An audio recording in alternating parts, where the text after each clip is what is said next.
Welcome back to the Garden of English. I'm still me, Tim Freitas, you're still you. If you're here, you may have a pretty common problem. You're in an English course, or maybe you're teaching one, and you have to battle with that pesky assignment called annotations. You don't know what to highlight, you don't know what symbols to draw, you don't even know how to read. I can't fix that in a quick video. Well, after today, the days of highlighting and circling and underlining and starring and all those other signs that you draw because you don't know what the garbage you're doing will be over. Let's admit it. All those words you used to circle because you didn't know their definitions, you never looked them up anyway. So we can toss that aside for now. Let's actually annotate some nonfiction today, but do it with purpose. Not porpoise, there's no dolphin in here. That'd be cool if there was though. Just so you know, I appreciate the people whose names are about to pop right onto the screen. Thanks to our Patreon supporters, we can make more videos. Let's all give them a big thumbs up to show our support for their support. You know, that thumb that's right down there beneath the video. Yeah, thumbs up for that. Okay, to fix our little note-taking issue, we're gonna work with a passage called He Showed Us the Way by Cesar Chavez. It's linked right down in the description. Fun fact number 1, this reading comes from the 2015 AP Lang exam. Fun fact number 2, I scored the responses to this prompt.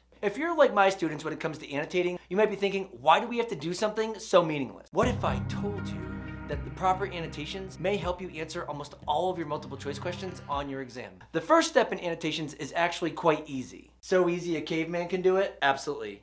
Not only that, but apes can do it too. AP English students.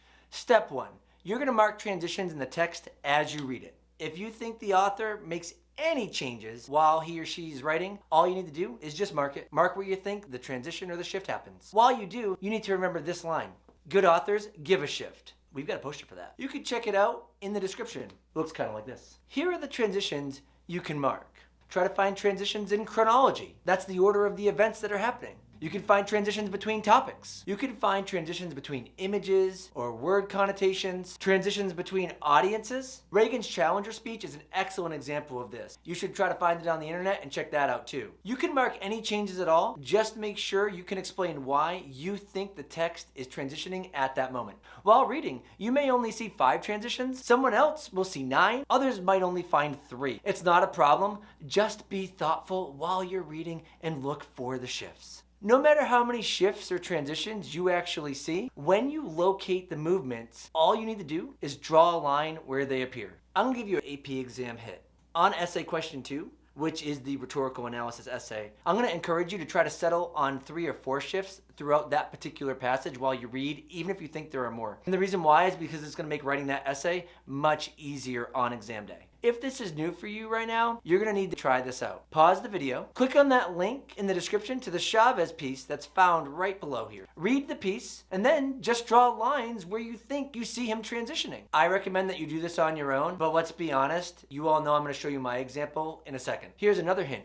You're gonna jot down your observations with this template that you're gonna see right across the bottom of the screen here. And if you fill that in, you're gonna have a much better understanding of how the author moves throughout the text. Let's pretend that you actually read the piece and marked it up yourself. Let's see how your notes compare to mine. If you mark different transitions, don't worry. There's no wrong answer here as long as you can justify your markings. But let me clarify the separations made so that when you look at this on the screen, I can explain to you what I was seeing as I read. Section 1 exemplifies Dr. Martin Luther King Jr.'s legacy and how it compares to Chavez's farm workers movement. Section 2 defines the foundational principles of the farm workers movement. Section 3 contrasts the negative outcomes of violence with the positive outcomes of protesting non-violently. Section 4 works to concede to those who want immediate action and then assuage those who are frustrated with how long it takes for non-violence to actually work. Section 5 exemplifies the ways that non-violence is inherently democratic. Section 6 highlights the multiple, cyclical, dehumanizing consequences that stem from violent action. And Section 7 offers an empowering solution. And there you have it. You have just begun effectively annotating. If you want to learn what to do next in the process, you're going to want to like and subscribe to the Garden of English, and then you want to check out this video right here.